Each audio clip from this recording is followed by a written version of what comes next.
Hello everyone, welcome back. Today I'm making a dish that's probably dearest to my heart.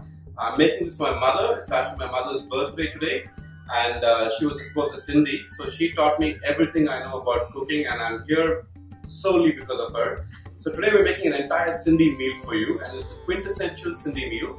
It has Sai Bhaji, Aloo Tuk and Bhuga Chaawan, which is a perfect combination. Sai Bhaji is a very healthy Sindhi dish, probably the only one. It has some spinach, some lentils and a lot of vegetables, and we also have a Bhuga Chaawan, which is essentially Sindhi pulao, and I'm making an Aloo Tuk, which is double fried potatoes. Nothing healthy about it, but super tasty.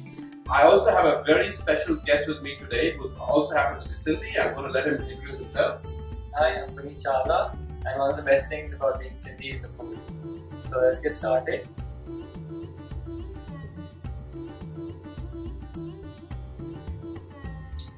First I'm going to put in some ghee and then some jeera and now some garlic. So while this is splattering, you want to talk about the rest of the ingredients?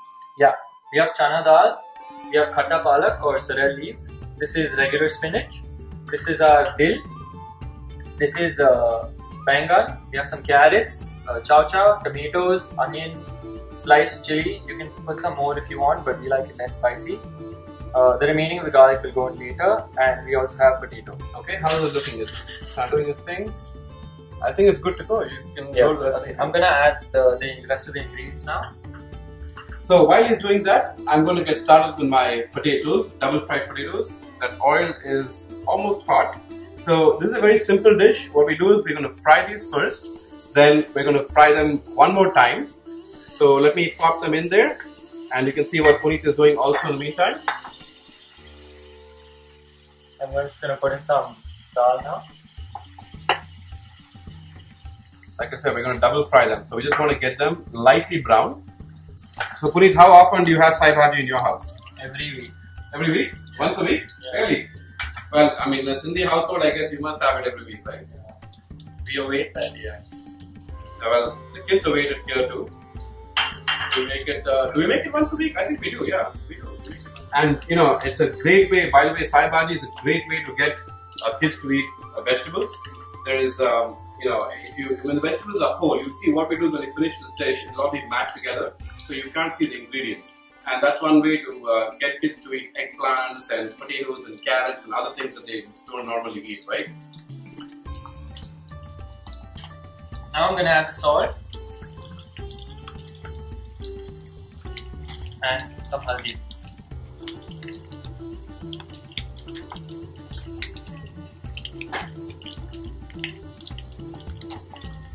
And to finish it off, I'm going to put some water before we close the cooker and let it have 5 whistles. One of the things I do is I add a little extra water to the Sai Bhaji, and before we start mashing it, I mean, we take that water out, and that water is very healthy because it has all the juices of the vegetables, and I just add some lemon and drink it like a soup.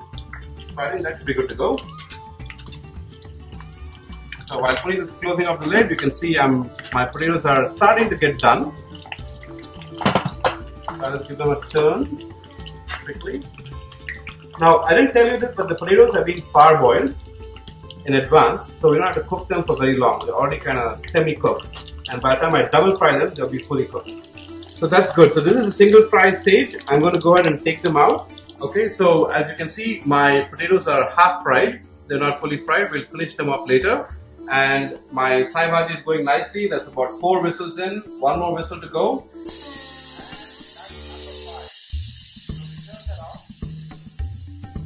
Pour it off heat. And now the pressure has to be completely gone before you open this. You can't open the pressure cooker right now. So we'll let that cool off. And in the meantime, I think this is hot. So what I'm going to do for my Bhuga Chaawan is I'm going to add some desi ghee. This is pure ghee and it's homemade.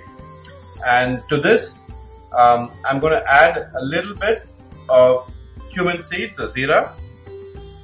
And I have some whole spices here. So what I have here is bay leaves, some cardamom, some cloves and cinnamon. So all of these can go in right now. Just add that, and don't worry about the quantities. As always, recipe card will be at the end of the video. And when you put in your bay leaves, just kind of cut them into half. That releases the flavor in the bay leaf. And you can see my cardamom is popping, which is perfect. I'm going to reduce my heat a little bit and add the onions to it.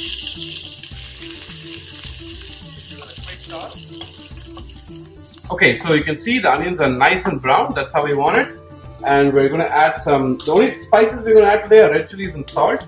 I'll add my red chili now and the salt after I add my rice in.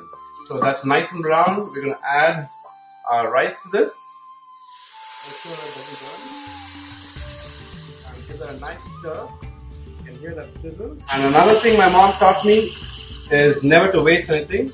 So we have some leftover rice in here. We're going to get that in there. And that generation really knew how to use every part of the vegetable or fruit. I've seen people use watermelon peels, pumpkin peels, different things. And you know, maybe in a future video I'll show you how to use all parts of the vegetable. So to this I have 2 cups of rice. So my rule of thumb is 1 teaspoon per cup of rice. So I'm going to add 2 of these spoons of salt and add some water as well. And for every cup of rice, I add 2 cups of water. So what I have in here is measured out already is 4 cups of water. Okay, that's looking good. Now the rice is ready to get done. I'm going to cover this and let it simmer. It should take about 8-10 minutes for the rice to get done, and then we'll be back shortly. So you can see our rice is nicely done. That's finished. The stove is off, and we'll go on to our Sai Bhaji. So Puneet, all yours. The pressure seems to be released. That looks good. Yeah. Now I'm gonna blend all the ingredients together since they're cooked. First, let me mash them. So when you're mashing this, it's nice and I mean you can see it's all cooked well, so it's easy to mash. And then you're going to churn it, right? So we'll churn away. This should take about 10 minutes. 10 minutes? Okay, 10 minutes. And we'll be back. Okay, this seems to be done and it's the perfect consistency. Now I'm going to start off with my tadka. I have a little bit of ghee in here, as you can see. I'm going to add some garlic, jeera and heat. Meantime, while he's doing that, I'm going to finish off my potatoes. So these are going to be double fried. And like I told you earlier, all we're going to do is top this off with some red chili powder, chaat masala and a little bit of salt.